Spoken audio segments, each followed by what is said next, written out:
Good morning, welcome to news analysis. నేను జ్యోత్స్న డిస్కషన్లోకి వెళ్లే కన్నా ముందు వివిధ పత్రికల్లో వచ్చిన వార్తా కథనాలను ఒకసారి చూద్దాం. తెలంగాణ వార్తా పేపర్స్ చూసినట్టయితే ముందుగా ఈనాడులో వచ్చిన కథనాలు చూద్దాం. మేట వేసిన మృత్యువు అంటూ ఇక్కడ ప్రధాన వార్తగా నేపాల్లో సంభవించిన వరదలపై ఇస్తూ, నేపాల్లో 392కు పెరిగిన మృతుల సంఖ్య, 30 దేశాలకు చెందిన 1500 మంది గల్లంతు, వారిలో 288 మంది భారతీయులు, కొందరు తెలుగువారు ఉన్నారు.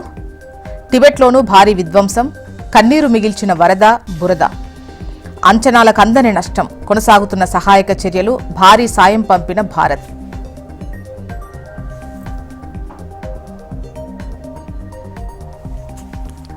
టూరిస్ట్ హబ్గా మీరాలం చెరువు పురోగతిలో, సస్పెన్షన్ బ్రిడ్జ్ నిర్మాణ పనులు, అనుబంధంగా దీవుల్లో కన్వెన్షన్ సెంటర్లు, విడిది కేంద్రాలు, laser show, water sports, zoo పార్క్లను కలుపుతూ స్కై వాక్.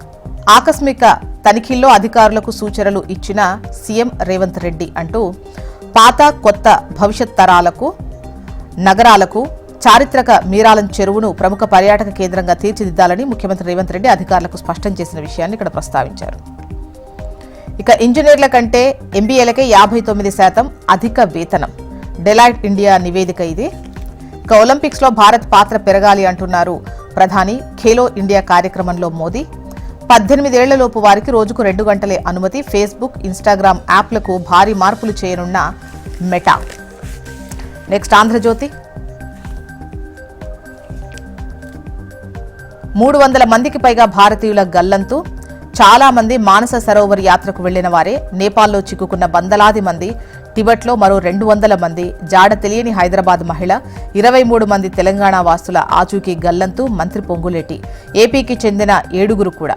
ఎక్కడ చూసినా బురద, కొండరాళ్లు. నేపాల్లో 392కు చేరిన మృతుల సంఖ్య, 1500 మంది గల్లంతు. 52 హెలికాప్టర్స్లో సహాయక చర్యలు, 466 మందిని కాపాడిన బలగాలు. ఆసుపత్రులు, మార్చురీల్లో తమ వారి కోసం ఎతుకుతున్న బాధితులు. భారతీయులను రక్షించేందుకు సహాయక చర్యలు చేపట్టామన్న విదేశాంగ శాఖ.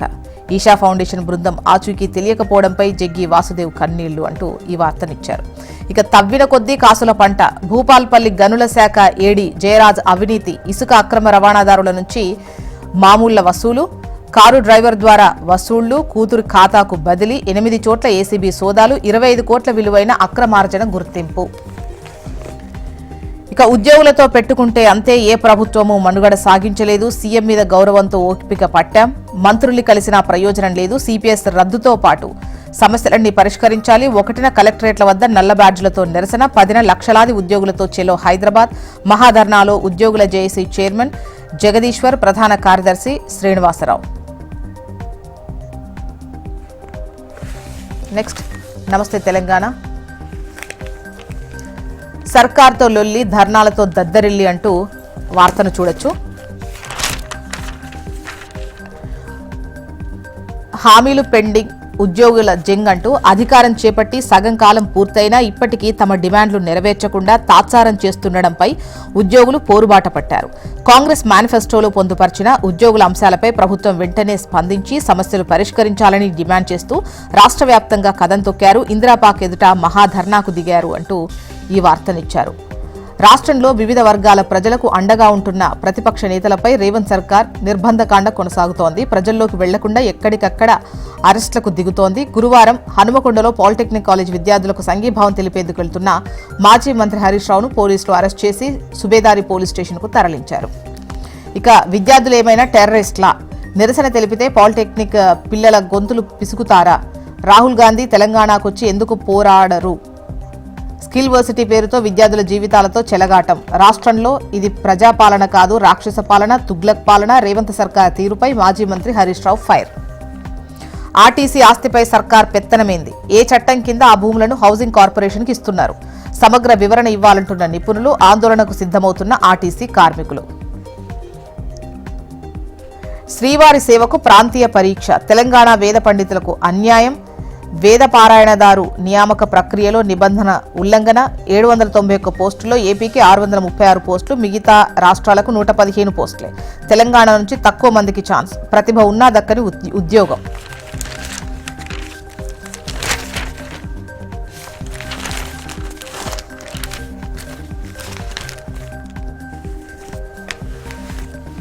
హన్స్ ఇండియాలో వచ్చినటువంటి కథనాలు చూద్దాం. ఇక్కడ మనకు ప్రధాన వార్తగా నేపాల్కు సంబంధించిన వరదలను అదేవిధంగా కొనసాగుతున్న సహాయక చర్యలను ఇక్కడ ప్రస్తావిస్తూ ప్రధాన వార్తగా ఇచ్చారు. Death toll tops 390 in Nepal flash floods, over 1400 still missing says officials. Nepal issue fresh flood warning. 31 Hyderabad is missing in Nepal, confirmed safe. And the second one is PM calls for India to expand Olympic reach. Modi for launching 2036 games preparation now. AP వార్తా విశేషాల్లోకి వద్దాం. ముందుగా ఈనాడులో వచ్చిన కథనాలు చూద్దాం. మేట వేసిన మృత్యువు అంటూ నేపాల్ వరదల్లో భారీ విధ్వంసం అని చెప్పొచ్చు. అంచనాలకు అందని నష్టం. టిబెట్లోనూ ఆ ప్రభావం కనిపిస్తోంది. 392కు పెరిగింది మృతుల సంఖ్య. 30 దేశాలకు చెందిన 1500 మంది గల్లంతయ్యారు. ఇక ఒలింపిక్ స్థాయిలో స్పోర్ట్స్ సిటీ 2036లో నిర్వహణకు భారత్ పోటీ. దేశానికి అవకాశం వస్తే అమరావతి మంచి వేదిక అవుతుంది. సిఆర్డీఏ సమావేశంలో ముఖ్యమంత్రి చంద్రబాబు పలు ప్రతిపాదనలకు ఆమోదం. నెక్స్ట్ ఆంధ్రజ్యోతి. నేపాల్ వరదల్లో 300కు పైగానే మృతి చెందారు అనేది ఈ వార్త. జల ప్రళయంలో గల్లంతైన భారతీయులు 300 మందికి పైగానే. వారిలో చాలా మంది మానస సరోవర్ యాత్రకు వెళ్లిన వారే. ఇక మరో ఘోరమంటూ పల్నాడులో ఆటోను ఢీకొన్న బస్సు, 7గురు మృతి.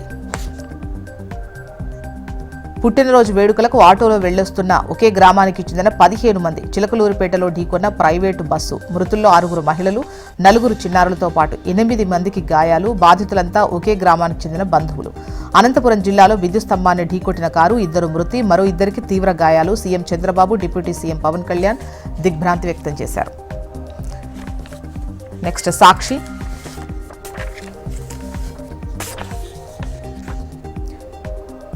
కమిషనర్ అవుట్, పీఆర్సీ లేదు, ఉద్యోగులకు వెన్నుపోటు. ఎన్నికల హామీలను విస్మరించి బాబు సర్కార్ మోసాలు. ఉద్యోగులకు చెల్లించాల్సిన బకాయిలు 40,000 కోట్లకు పైగానే. చంద్రబాబు నిర్వాకం వల్ల ఒక్కో ఉద్యోగికి 5 లక్షల నుంచి 10 లక్షల వరకు నష్టమంటూ ఈ వార్తనిచ్చారు. ఇక అంతులేని విషాదం.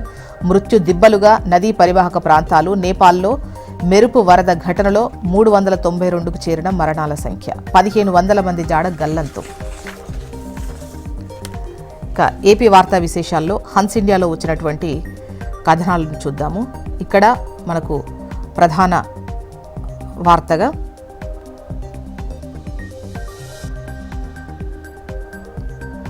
నేపాల్లో సంభవించిన ఆకస్మిక వరద, మృతుల సంఖ్య, కొనసాగుతున్న సహాయక చర్యలపైనే వార్తనిస్తూ death toll tops 350 in Nepal flash floods, over 1400 still missing says officials. Nepal issues fresh flood warning. AP steps up efforts to trace stranded Telugu pilgrims అంటూ ఈ వార్తను హైలైట్ చేశారు. ఇక సెకండ్ దానికి వచ్చినట్లయితే Modi urges India to expand Olympic reach. And third one, CRDA okays 1437 crore infra push for Amaravati villages. Plan for public library, auditorium and human resource buildings. Improve drinking water supply, BT roads. ఇవి Hans ఇండియాలో వచ్చినటువంటి AP వార్తా విశేషాలు. మొత్తానికి ఇవి ఇవాళ వివిధ పత్రికల్లో వచ్చినటువంటి వార్తా కథనాలు. ఇప్పుడు ఒక చిన్న బ్రేక్ తీసుకుందాం. బ్రేక్ తర్వాత డిస్కషన్లోకి వెళ్దాం. Stay tune.